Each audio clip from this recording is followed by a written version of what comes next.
देखिए एग्ज़ाम के टाइम पे डर लगना और घबराना ये नेचुरल सी चीज़ें हैं और ये सबके साथ होती है। तो ये दिखाता भी है कि एग्ज़ाम को लेकर आप कितने ज़्यादा सजग हो। लेकिन ज़्यादा डरना भी कहीं न कहीं आपकी एफिशिएंसी को भी कम कर देता है, तो इसका भी आपको ध्यान रखना है। तो आज की वीडियो में हम डिस्कस करेंगे एसएससी सीजीएल 2022 टियर 1 के लिए आपके लिए बहुत कम समय बच गया है। इस कम समय में किस तरीके से आपको चीज़ें फॉलो करनी है उसके बारे में बात करेंगे।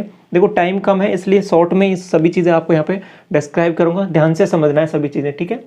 तो देखिए लास्ट टाइम पे आपको कौन कौन सी चीज़ें जो फॉलो करनी है। पहली चीज़ तो ये है कि आपको पॉजिटिव माइंडसेट रखना है, नंबर 1 चीज़, ठीक है। तो किसी भी तरीके का नेगेटिव थॉट अपने दिमाग में नहीं लाना है कि आपका इतना सिलेबस बचा हुआ है, इतना हो गया है, मार्क्स कम आ रहे हैं। इस तरीके के नेगेटिव थॉट्स आपको दिमाग में बिल्कुल नहीं लाने। इस टाइम पे जो इम्पोर्टेंट चीज़ है वो यही है कि आपको पॉजिटिव माइंडसेट रहेगा तो डेफिनेटली आपका जो एग्जाम में स्कोर है वो बूस्ट करेगा, ठीक है। तो इसको थोड़ा सा ध्यान रखना दिमाग में। दूसरी चीज़ टेस्ट सीरीज पे आता हूँ। तो टेस्ट सीरीज से अभी आपका फोकस ये होना चाहिए कि कोई भी आपने टेस्ट सीरीज जो ज्वाइन कर रखी है उसमें आपका फोकस पूरा होना चाहिए टाइम मैनेजमेंट में। किस तरीके से चारों सब्जेक्ट को आपको टाइम प्रॉपर देना है एग्जाम में, वही स्ट्रेटजी आपको एग्जाम में फॉलो करनी है और उसी को आपको यहाँ पे बिल्ड करना है।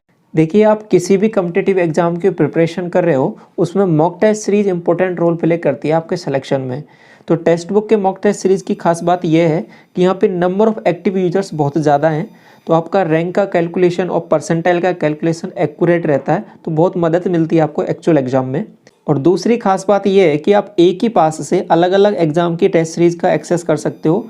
देखिए एसएससी के आपके सभी एग्जाम्स बहुत पास आ गए हैं और टेक्स्ट बुक का ईयरली पास जो 399 रुपये का था अभी मात्र आपको 270 रुपये में मिल रहा है। और यदि आप कोड यूज़ करते हो MBS, और ये ऑफर आपके पास अवेलेबल रहेगा 20 से 22 नवंबर के बीच में। लिंक वीडियो के डिस्क्रिप्शन में दिया है, वहाँ से आप चेक कर सकते हो।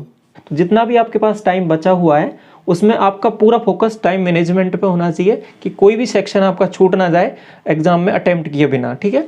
तो इसको थोड़ा सा ध्यान रखिए। और दूसरी चीज़, अभी आपका जो भी स्कोर आ रहा है टेस्ट सीरीज में, रैंक आ रहा है, परसेंटाइल आ रहा है, मार्क्स आ रहा है, उस पर बिल्कुल ध्यान नहीं देना है अभी, ठीक है। मार्क्स कम आ रहा है, ज़्यादा आ रहा है, वो अभी मायने नहीं रखेगा।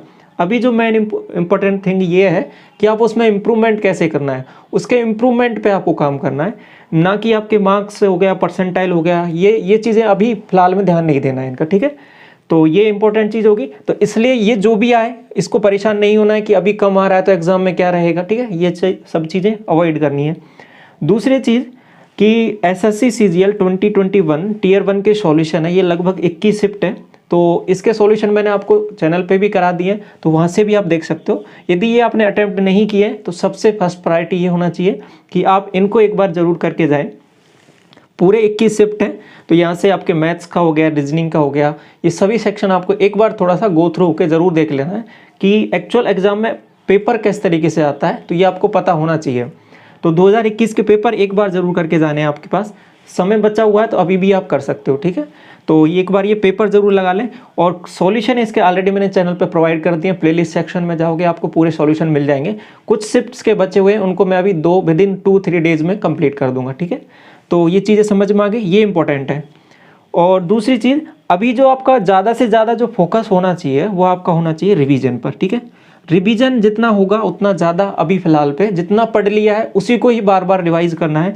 अब चाहे वो इंग्लिश का वोकैब हो गया आपके पास, या फिर मैथ्स के फॉर्मूलाज हो गए, या फिर मैथ्स के जो भी कंसेप्ट आपने पढ़ लिए हैं वो, या फिर जीके के कोई भी सेक्शन है जो आपने पहले पढ़ लिया है, केवल और केवल इस टाइम पे आपको उसका बार बार रिवीजन करना है।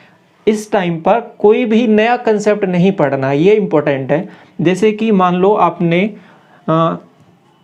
जैसे कि मैं ले लेता हूँ परसेंटेज का कोई कंसेप्ट ले लेता हूँ, ठीक है। परसेंटेज में आपसे पॉपुलेशन वाले सवाल है वो नहीं आते हैं, ठीक है, नहीं आते हैं। तो इस टाइम पे उनको सीखने का ट्राई नहीं करना, ठीक है। अभी छोड़ दो उसको, जो चैप्टर आपको टफ लगता है या फिर आपसे नहीं हो पाया है अभी तक, तो उसको थोड़ा सा अवॉइड करिए अभी। और जो जितने आपने पढ़ लिया है और जो आपको आता है उसी को थोड़ा सा रिवाइज करिए, ठीक है। बार बार उसको रिवाइज कीजिए। और जैसे ही आपका टियर 1 एग्जाम हो जाए उसके बाद में जो आपका वीक पॉइंट है उसको दोबारा पकड़ लेना है और उसको क्लियर कर लेना है, ठीक है।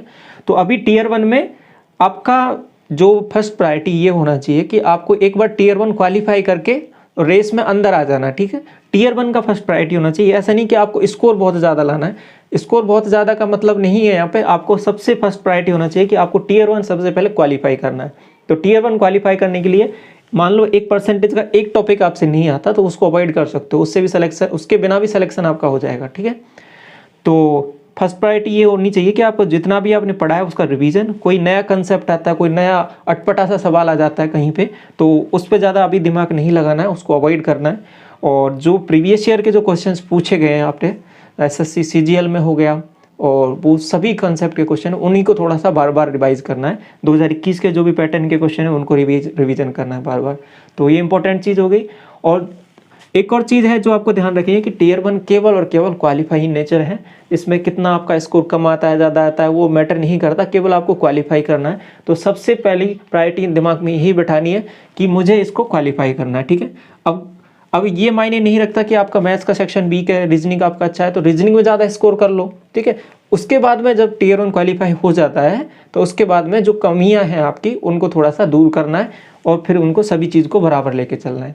तो अभी आपका मेन प्रायोरिटी, मेन फोकस होना चाहिए कि आपका जो स्कोर है वो मैक्सिमाइज होना चाहिए, इंपॉर्टेंट थिंग ये है, ठीक है। तो ये चीज़ आ गई। इसके साथ साथ अभी करंट अफेयर्स के बारे में भी थोड़ा सा बात कर लेते हैं कि करंट अफेयर्स आपकी कौन सा करना है। देखिए अभी 6 महीने का करंट अफेयर्स पहले करिए फर्स्ट प्रायोरिटी पे। 6 महीने का यदि आपने कर लिया तो थोड़ा सा और आगे जा सकते हो, लेकिन सबसे पहले 6 महीने का। और 6 महीने में भी अभी आपके पास टाइम कम है तो केवल मंथली वाले ही करने, ठीक है। तो 6 महीने के लगभग 6 PDF समझ लो या 6 वीडियो समझ लो, यूट्यूब पे बहुत सारे चैनल हैं, तो वहाँ पे किसी को भी आप एक चैनल को पकड़ लो अच्छे से और उसमें मंथली वाइज, जैसे मंथली का एक घंटे का या डेढ़ घंटे का एक वीडियो रहता है, उसमें मंथली का एक पकड़िए और एक को निपटा दीजिए। अभी एग्जाम से पिछले 6 महीने का जाना है आपको और सबसे पहले प्रायोरिटी 6 महीने का करना है। इसमें डेली वाले अभी नहीं कर रहे हैं, ठीक है। डेली वाला करोगे तो बहुत ज़्यादा हो जाएगा, उतना नहीं करना। मंथली वाले इसलिए करना जरूरी है क्योंकि इसमें जो ऊपर ऊपर की चीज़ें होती हैं वो सभी कवर हो जाती है मंथली वाले में, जो इंपॉर्टेंट चीज़ें हैं और एग्जाम में आपके आती हैं वो इंपॉर्टेंट वाली चीज़ें ही आती हैं, ठीक है। तो अभी करंट अफेयर्स के बारे में ये हो गया 6 महीने का। और मंथली वाला करना है, एक वीडियो होता है उसको, अभी 6 वीडियो हो गई, लगभग 6 घंटे की लगभग हो गई, तो उनको एक बार अभी देख लो पर डे के हिसाब से, और एक बार और देख लोगे, 2 बार देख सकते हो, ठीक है। तो 2 बार इनका रिवीजन कर लोगे तो यहाँ पे चीज़ें समझ में आ जाएंगी, कुछ क्वेश्चन आपको एग्जाम में सीधे के सीधे मिल जाएंगे। तो करंट अफेयर्स का ये हो गया। और बाकी जो आपकी तैयारी चल रही है उसको कंटिन्यू रखना है। अब इसमें जो चीज़ें ऐड करनी है, मैंने ये बताया कि टेस्ट सीरीज को आपको इस तरीके से लेना है कि आपका टाइम मैनेजमेंट के हिसाब से स्कोर पे आपको ज़्यादा स्टक नहीं होना है, ठीक है। ये हो गया। और टेस्ट लगा के ज़रूर देखना है एग्ज़ाम तक टेस्ट अगर नहीं लगाएं अभी तो अभी से स्टार्ट कर दो लगाना, इंपॉर्टेंट है, लगाना बहुत ज़रूरी है क्योंकि उसी से आपका टाइम मैनेजमेंट हो पाएगा। 60 मिनट में आपको 100 क्वेश्चन तभी हो पाते हैं जब आपके पास प्रॉपर स्ट्रेटजी है कि कौन सा सेक्शन आपको पहले करना है, कौन से क्वेश्चन छोड़ने हैं, कौन से पहले अटेम्प्ट करने हैं। तो ये इंपॉर्टेंट है। जब आपके पास टाइम कम होता है तब ये प्रैक्टिस आपकी यहाँ पे इम्पोर्टेंट रोल प्ले कर दी है। और दूसरी चीज़, जो भी आपका कोई क्वेरी रहता है किसी भी सेक्शन के रिगार्डिंग, कोई भी क्वेश्चन में कोई डाउट रहता है तो आप पूछ सकते हो टेलीग्राम चैनल पे। टेलीग्राम चैनल आपका बना हुआ है तो वहाँ पे लिंक वीडियो के डिस्क्रिप्शन में दिया हुआ है, तो उसको ज्वाइन कर सकते हो। सारे इंपॉर्टेंट अपडेट्स आपको यहाँ पे मिल जाएंगे। साथ में आपका एक ग्रुप भी मैंने बनाया हुआ है ऑलरेडी, जो भी CGL के एस्पिरेंट है वो ऑलरेडी इसमें जुड़े हुए हैं, तो आपका कोई भी डाउट आता है तो इसमें पूछ सकते हो। सभी एस्पिरेंट CGL के ही हैं और कोई भी क्वेश्चन से रिलेटेड हो गया या फिर किसी भी पॉइंट से रिलेटेड हो गया तो आप पूछ सकते हो, आपको यहाँ पे इसका सॉल्यूशन मिल जाएगा, ठीक है। तो ये आपके पास ग्रुप के बारे में हो गया। इनके लिंक सभी के वीडियो के डिस्क्रिप्शन में मिल जाएंगे आपको। तो अभी 10 दिन के अंतर्गत ये चीज़ें आप फॉलो कीजिए, डेफिनेटली आपको इसमें फ़ायदा होगा। और लास्ट में देखो, पॉजिटिव माइंडसेट ज़रूर रखिए, ये बहुत इंपॉर्टेंट है। जो भी आपके बाहर की चीज़ें हैं उनको थोड़ा सा अवॉइड कीजिए, कौन क्या कर रहा है, कितना इसका स्कोर आ रहा है, उन सब चीज़ों को थोड़ा सा अवॉइड कीजिए और अपने पे ऊपर ज़्यादा फोकस कीजिए, आपको यहाँ से फ़ायदा मिलेगा, ठीक है। तो बाकी कोई क्वेरी रहता तो आप पूछ सकते हो। टेलीग्राम चैनल आपका लिंक वीडियो डिस्क्रिप्शन में, वहाँ पे जुड़ जाएगी तो पूछ सकते हो आप, ठीक है। तो इस वीडियो को यहाँ तक रखते हैं। Thank you so much, all the best.